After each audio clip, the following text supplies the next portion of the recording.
Здорово! Вот час назад выпустили последний спойлер до прямой трансляции с анонсом, с патчноутами, со всем. И в данном видосе я собрав все полезное, що виходило за вот промежуток в неделю вроде бы. Я убрав ненужну херню з консольщиками і тому подобне. Плюс пообрізав на це. Хай, ай, Марко Роблокс, здорово. І коли увидимося? Увидимося завтра. Тобто уже сьогодні, 5-го, во, в 1 п.м. Де-то 22 начебто, или 21. Вот. Все. Жду на своем стриме, да. You can now pause the game at any time by pressing escape to open the menu or opening any full-screen interface, like the passive tree. You'll also be paused if any lag is detected or if you disconnect. It's worth noting that you cannot do this in areas that have the cannot pause debuff, which is usually reserved for pinnacle boss content.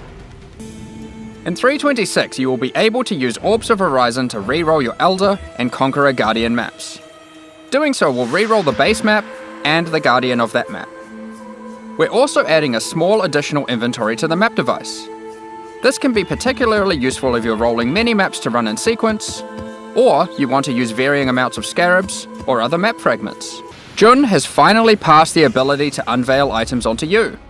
You can now just right-click a veiled item and select the modifier you want to unveil. We're also making a change to how you unlock the crafting recipes, normally discovered by unveiling items. Now, you'll discover these crafts throughout the endgame, specifically next to boss rooms and core maps on your atlas.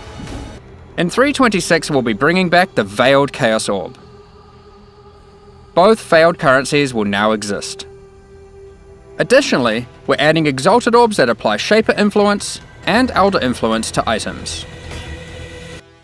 Based on the currency you have in your inventory and the state of the strongbox, it will display a set of buttons underneath the label.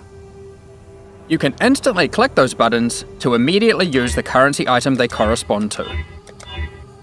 The same applies to essences, with the Remnant of Corruption currency.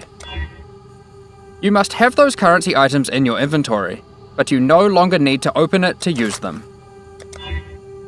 Not all currency items are presented, as we have taken care to ensure that valuable currency like Divine Orbs are not there, as it would often be wasteful to use in this context. Where not all changes are grand and worthy of their own video, that doesn't mean they're not useful.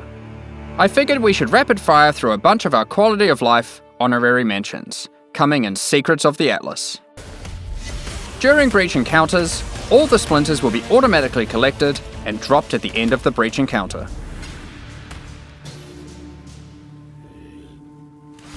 When using currency items, after right-clicking them, it will highlight all other items which that currency can be used on.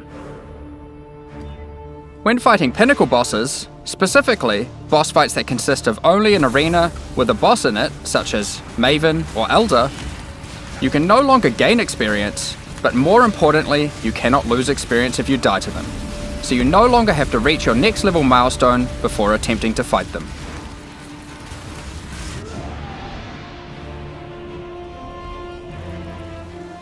Vendor windows will now remember your last search. This is remembered until you log out, and is remembered on a per NPC basis. The amount of characters you can type in the search field has also been increased. For those who are in large guilds, you can now hide offline members. Subsequent visits to the Rogue Harbour no longer require a rogue marker to be used. You can simply access it through the waypoint screen.